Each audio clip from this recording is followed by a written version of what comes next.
الشيطان الرجيم بسم الله الرحمن الرحيم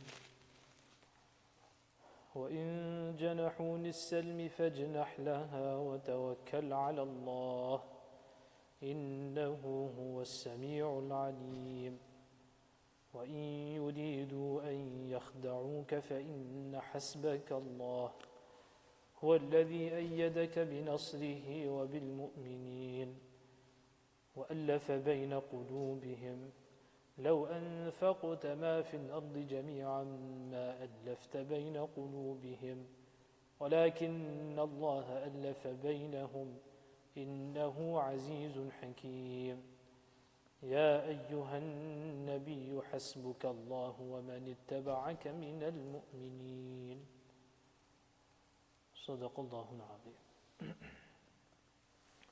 Last week we spoke of the Quran's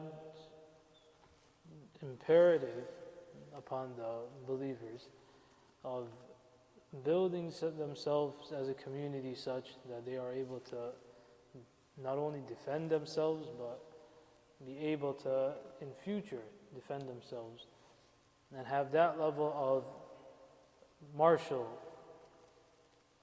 ability as well, or to work towards that, obviously with the nusra of Allah subhanahu wa ta'ala, tawakkul in Allah subhanahu wa ta'ala, iman upon Allah subhanahu wa ta'ala.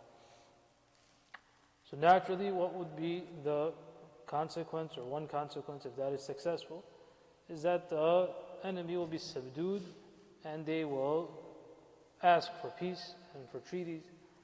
So the Quran Kareem says, what do you do in such a case? Then you accept that. We're not warmongers. We're not people who like violence. We're not those who cause violence and bloodshed, etc. So once the objective is fulfilled of irhab and of subduing the enemy, then accept this. Accept this and subdue them. And people should live in peace. When there was peace, etc., then you can have da'wah as well. Then you can have other developments. So it's not something which is in and of itself the objective. War in and of itself is never the objective. The idea is what? Yeah, but that doesn't mean to say that there's no place for that. You have to be prepared for that as well. Being prepared for something is one thing. Making that the objective is another thing. Right? So there has to be a balance of these two. So this is the balance that the Quran Kareem said. On the one hand, وَأَعِدُّ لَهُمْ مَسْتَطَعْتُم مِّن قُوَّةٍ. On the other hand, وَإِن جَنَحُوا لِلسَّلْمِ فَاجْنَحْ لَهَا. When did we say that we want this? When did we say we would like this violence? But being prepared, if someone does attack in this way, then you have to do that too. That's part of being, that's logical and rational as a human being, and it's part of the Quran Kareem, part of the Sunnah of Nabi sallallahu alayhi wa sallam. وَإِن جَنَحُوا لِلسَّلْمِ فَاجْنَحْ لَهَا وَتَوَكَّلْ عَلَى اللَّهِ. Have trust in Allah subhanahu wa ta'ala, that Allah subhanahu wa ta'ala will assist you, and Allah subhanahu wa ta'ala will protect you. إِنَّهُ هُوَ السَّمِيعُ الْعَلِيمُ. Allah is all hearing, Allah is all knowing, that what if they plot and plan against us, then Allah subhanahu wa ta'ala will still assist you. Hence the next ayah, وَإِن يُرِيدُ أَن يَخْدَعُوكَ. If they want to deceive you, if they intend to deceive you, they're just showing as if they want peace, but in reality they don't, then again you have to be vigilant. You, as from your side, in the realm of asbab and means, you must be vigilant, you must also have intelligence, etc. At the same time, we also trust in Allah subhanahu wa ta'ala, فَإِنَّ حَسْبَكَ اللَّهِ, that Allah will suffice you. Just as Allah subhanahu wa ta'ala told Nabi alayhi salam, وَاللَّهُ يَعْصِمُكَ مِنَ النَّاسِ. So a divine protection for Nabi alayhi salam, that was definite. Never were the kuffar able to successfully in this way deceive and dupe the Nabi alayhi salam, because they had divine protection from Allah subhanahu wa ta'ala. Those of us, the part of Ummah after Nabi alayhi salam, then we must have those asbab and those means and those intelligence that we can be wary of. فَإِنَّ حَسْبَكَ اللَّهُ هُوَ الَّذِي أَيَّدَكَ بِنَصْرِهِ وَبِالْمُؤْمِنِينَ. Allah is the one who assisted you through His own direct assistance and the means of the believers. And Allah subhanahu wa ta'ala made the Sahaba radiallahu anhum. This is an honor for the Sahaba radiallahu anhum, the companions of Nabi alayhi salatu wasalam, that they were used as a means of the protection of the Rasul of Allah subhanahu wa ta'ala as well, and as a means of propagating the message of Islam and Sunnah. وَأَلَّفَ بَيْنَ قُلُوبِهِمْ. How is this possible? How is nusra possible? وَأَلَّفَ بَيْنَ قُلُوبِهِمْ. There's so much depth in these ayat. That Allah subhanahu wa ta'ala says that He put ulfa and mahabba and love in their hearts. What does love have to do with protection? We're talking about martial activity.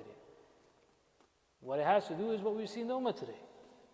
Because there is no ulfa, because there isn't that level of mahabba and love and self-sacrifice for one another, hence, you don't have protection of one another.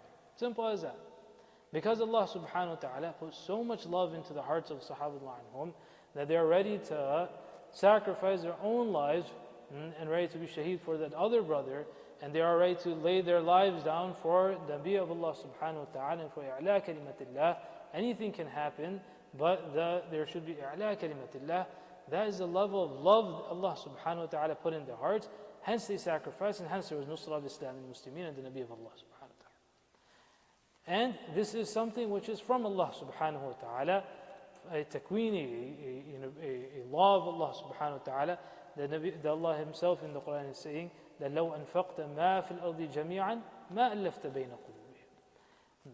That if you were to spend the earth's amount, all that which is in the earth, if you spend all of that in trying to achieve this, and through material ways, if you're going to try to do this, it's impossible. You won't be able to do this. It's not in your control to do this. But because there was inayah min Allah, assistance, a very special assistance from Allah subhanahu wa ta'ala, Allah subhanahu wa ta'ala cast and put that level of mahabba. لو أنفقت ما في الأرض جميعا ما ألفت بينهم ولكن الله ألف بينهم. It's from Allah subhanahu wa ta'ala that He put this level of mahabba. And how was that possible? What was the criteria? So why? Why did Allah subhanahu wa ta'ala put that level of mahabba in them? Because they fulfilled their criteria. What's the criteria? That criteria is open for us today as well. Which is what? وَاعْتَصِمُوا بِحَبْلِ اللَّهِ جَمِيعًا وَلَا تَفَرَّقُوا. Two parts of that. وَاعْتَصِمُوا بِحَبْلِ اللَّهِ, the Quran Kareem says that hold fast to the rope of Allah subhanahu wa ta'ala, figuratively, meaning the deen of Allah subhanahu wa ta'ala, the sunnah of Nabi alayhi salatu wasalam, وَلَا تَفَرَّقُوا. And do not have this level of dissent amongst yourselves. So it goes hand in hand. They're complementary to one another. That if the ummah, meaning the basis of ijtima' and unity and ulfa and mahabba, will and can only be upon the deen of Allah subhanahu wa ta'ala. That's the only common denominator that can bring and unite the ummah. Any other superficial idea is unsuccessful. History has shown us, current days are showing us, and the future will also show the same if the ummah continues doing that. You can only have true mahabba. In fact, this is only something which can only be reserved for mu'minun. That's why when people would come from various courts to Medina Munawwara, they would go back and report that these are a unique type of people, that they have so much love amongst themselves. Their Nabi, when he makes wudu, they try to catch the water. We've never seen this. You go to the courts of the greatest of kings and leaders and whatnot, no one shows this kind of love. In fact, they spit at their, if they could, that's what they would do to their leaders. That's only because of a certain apparent, that they're afraid of them, that they don't do this. It's all show. But for the Nabi of Allah and the Sahaba, it was true, it was ikhlas, it was sincerity. That was true mahabba. So why? As we said that, because they fulfilled their criteria. وَاعْتَصِمُوا بِحَبْلِ اللَّهِ وَلَا تَفَرَّقُوا جَمِيعًا وَلَا تَفَرَّقُوا. So if the ummah does that today as well, then that ulfa Allah subhanahu wa ta'ala can send as well. Allah didn't change. There's nothing which has changed from Allah subhanahu wa ta'ala. The sifat of Allah ta'ala don't change.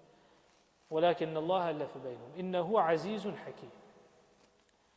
يَا أَيُّهَا النَّبِيُّ حَسْبُكَ اللَّهُ وَمَنِ اتَّبَعَكَ مِنَ الْمُؤْمِنِينَ. O Nabi of Allah subhanahu wa ta'ala, Allah alone is sufficient for you. Yani truly, haqiqatan, in reality, it's only the nusra of Allah subhanahu wa ta'ala. And for those believers who follow you, there's two tafseers. One is that Allah subhanahu wa ta'ala and the believers are assisting you, meaning Allah subhanahu wa ta'ala directly, the believers being the apparent means. And the second is Allah suffices you and the believers. Both. Ya ayyuhan nabiyyu hasbukallah wa man ittaba'aka min al-mu'minin. Allah is sufficient.